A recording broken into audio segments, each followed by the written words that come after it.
Guys, maglalakad ngayon si Milagar papunta sa taas. Bundok daw to eh. Hi guys. Sa buhay.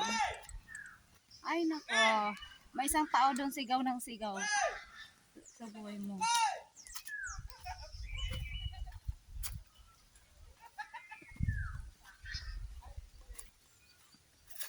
Guys, nasiraan yata tayo ng bait guys eh.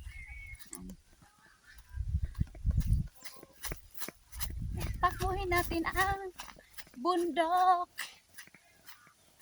Yan guys, mataas to eh.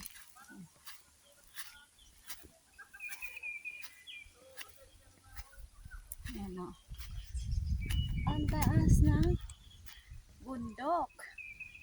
Pero ang lawak talaga niya guys. Yan.